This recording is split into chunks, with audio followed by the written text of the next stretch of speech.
High court ఆదేశాలు పట్టవా? Hydraa commissioner ముఖ్యమా అంటూ సీఎం రేవంత్ రెడ్డిని ప్రశ్నించారు బీఆర్ఎస్ నేతలు. సాక్షాత్తు ముఖ్యమంత్రి ఒక అధికారిని కాపాడేందుకు రంగంలోకి దిగాల్సిన అవసరం ఏముందని ప్రశ్నించారు. సీఎంకి వ్యవస్థ ముఖ్యమా, అధికారి ముఖ్యమా చెప్పాలన్నారు గులాబీ నేతలు. మొన్నటిదాకా కూల్చివేతలతో Hydraa talk of two states గా మారితే ఇప్పుడు రంగనాథ్ను హైడ్రా కమిషనర్ గా తొలగించాలన్న హైకోర్టు ఆదేశాలు చర్చనీయాంశమయ్యాయి. తాజాగా హైడ్రాను సమర్థిస్తూ ముఖ్యమంత్రి రేవంత్ రెడ్డి చేసిన ట్వీట్ ను విపక్షాలు తప్పుబడుతున్నాయి. ఉప్పల్ నల్ల చెరువుకు పునరుజ్జీవం పోసిందంటూ హైడ్రాను అభినందించారు సీఎం రేవంత్ రెడ్డి. నల్ల చెరువు పునరుజ్జీవం కోసం కష్టపడ్డ హైడ్రా అధికారులు, సిబ్బందిని అభినందించారు. హైకోర్టు హైడ్రాను తప్పుబడితే సీఎం ఆకాశానికెత్తడమేంటని మండిపడ్డారు బీఆర్ఎస్ నేతలు.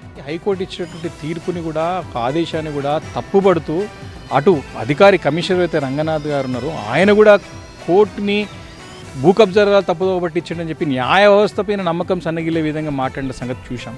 ముఖ్యమంత్రి గారు దాన్ని సమర్థిస్తూ ఈ యొక్క అధికారిని కాపాడడానికి చేస్తున్నటువంటి ప్రయత్నం కూడా అంతో ఇంత కాదు, ఆశ్చర్యం కలిగిస్తూ ఉంది.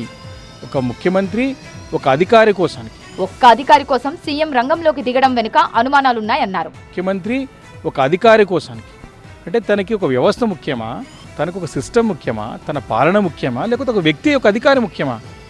ఇది దీనికి సమానం చెప్పాల్సిన అవసరం ఉన్నది. ఏదో ఒకటో రెండో చేసిన మంచి పనులను చూపెట్టుకుంటూ తమ చేసే తప్పులని కప్పుపుచ్చుకునే ప్రయత్నం జరుగుతోంది. హైడ్రా కమిషనర్ని కాపాడే ప్రయత్నం, ఇంత విశ్వ ప్రయత్నం చేసే అవసరం ఏమున్నది? ఎన్నో అనుమానాలకు తాగుతుంది. ఇంకా హైకోర్టు ఆదేశించిన తర్వాత కూడా ఆదేశించింది, చేసే తప్పులను ఎత్తి చూపింది. అంటే హైకోర్టు అంటే న్యాయ వ్యవస్థ కంటే ఇంకా పెద్ద వ్యవస్థ ఏముంటుంది మనకి ఈరోజు? దాన్ని శాసించే విధంగా కాదు, ఈరోజు ఒంటెత్తి పోకడలకు నియంత్రిత పోకడాలు దీన్ని అంటారు. అంత అంటే సంకుచితంగా, అంటే ఎంత నారో మైండెడ్గా ఆలోచన చేస్తున్నారు ఈరోజు ముఖ్యమంత్రి గారు.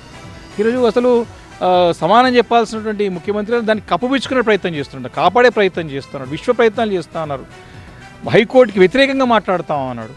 వేలాది మంది ఇళ్లను కూల్చి ఒక్క చెరువును బాగు చేస్తే ఏం లాభమని ప్రశ్నించారు బీఆర్ఎస్ ఎమ్మెల్యే వివేకానంద గౌడ్. ప్రభుత్వం హైకోర్టు ఆదేశాలను గౌరవించి రంగనాథ్ను తొలగించాలని డిమాండ్ చేశారు వివేకానంద గౌడ్.